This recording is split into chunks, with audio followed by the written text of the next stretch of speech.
En aquel tiempo Jesús se dirigió al mar de Galilea, subió al monte y se sentó en él. Acudió a él mucha gente llevando tullidos, ciegos, lisiados, sordomudos y muchos otros. Los ponían a sus pies y él los curaba. La gente se admiraba al ver hablar a los mudos, sanos a los lisiados, andar a los tullidos y con vista a los ciegos, y daban gloria al Dios de Israel.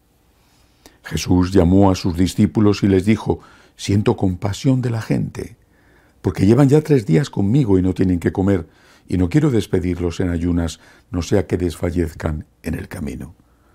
Los discípulos le dijeron: «¿De dónde vamos a sacar en un despoblado panes suficientes para saciar a tanta gente?». Jesús les dijo: «¿Cuántos panes tenéis?». Ellos contestaron: 7 y algunos peces. Él mandó a la gente que se sentara en el suelo, tomó los 7 panes y los peces, pronunció la acción de gracias, los partió y los fue dando a los discípulos y los discípulos a la gente. Comieron todos hasta saciarse y recogieron las sobras, 7 canastos llenos. Palabra del Señor. El relato de la multiplicación de los panes y los peces, primero es un anuncio, una pre-Eucaristía.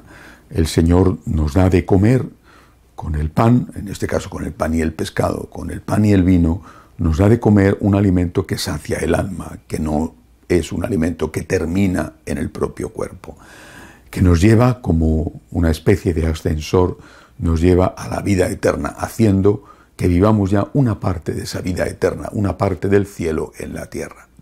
Pero este milagro concreto hay que enmarcarlo en el sentimiento de Jesús. De hecho, empieza diciendo Jesús a sus apóstoles: «Tengo compasión de la gente, tengo compasión». Y porque tiene compasión había estado haciendo los milagros que antes este mismo fragmento del Evangelio narra. El Señor tiene misericordia, el Señor tiene compasión. No pudo curar a todos, ni pudo saciar el hambre de todos, pero hizo lo que estaba al alcance de su mano en ese momento en cuanto hombre verdadero que era, y porque además había rechazado transformar las piedras en panes para evitar que el hombre se pusiera, por un lado, al servicio del demonio, como éste le había exigido, por otro lado, para evitar que el hombre pensara que solo de pan vivía el hombre. Pero esta compasión de Jesús, esta misericordia del Señor, nos lleva, a nosotros que somos sus discípulos, sus seguidores, nos lleva a 2 cosas. Primero, a tener también la compasión para las necesidades materiales del prójimo. El hambre, la sordera, la ceguera, la parálisis, es decir, las obras de misericordia corporales, en la medida en que cada uno de nosotros puede, ciertamente no más, pero tampoco menos. No tenemos el poder de hacer milagros que tenía Jesús, repito que además lo utilizó de forma limitada.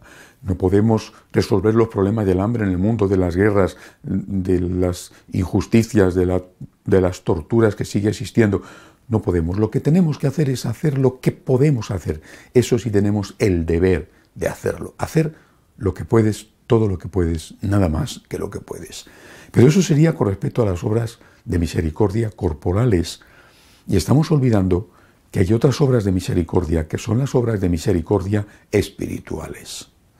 Por ejemplo, dar consejo al que no lo necesita, corregir al que yerra, enseñar al que no sabe. Y esas obras de misericordia espirituales están totalmente olvidadas hoy, como si el hombre fuera solo cuerpo y solo tuviera necesidad de alimentos o de curar enfermedades, que son cosas muy importantes, que el Señor tuvo misericordia de esas personas, que nos encargó que hiciéramos lo mismo, pero también las obras de misericordia espirituales, porque cuando una persona no sabe cuál es el camino a seguir, muchas veces sin ser consciente, incluso es posible que sin ser culpable, comete errores que le hacen un enorme daño en la vida.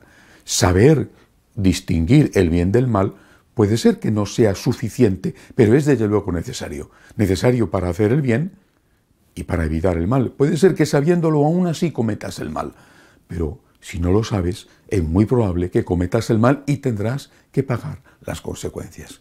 Recuerdo cuando era un adolescente y estaba en el discernimiento vocacional, el sacerdote, que era mi director espiritual, me ayudó muchísimo. Yo le planteaba, tengo dudas entre querer ser médico o querer ser sacerdote, porque tenía compasión. Él me dijo, si tú eres médico, ayudarás a curar a 1, 2, 100, 1000 personas. Si tú eres sacerdote, vas a ayudar a curar a miles y miles de personas.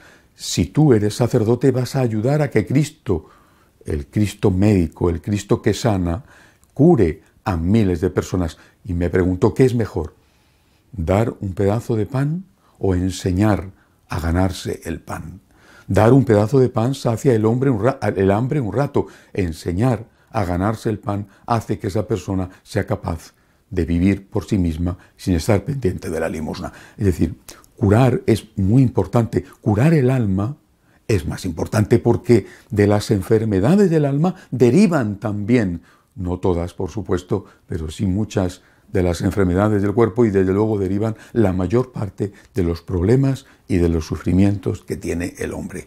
Hagamos obras de misericordia corporales, tengamos la compasión de Jesús hacia el que sufre, hagamos todo lo que podemos hacer, pero no olvidemos las obras de misericordia espirituales. Por ejemplo, enseñar al que no sabe, decir la verdad a aquel que está engañado, porque el mundo, y a veces alguien también dentro de la iglesia le está engañando, decir la verdad con caridad, pero decir la verdad, enseñar al que no sabe o corregir al que yerra. Que así sea.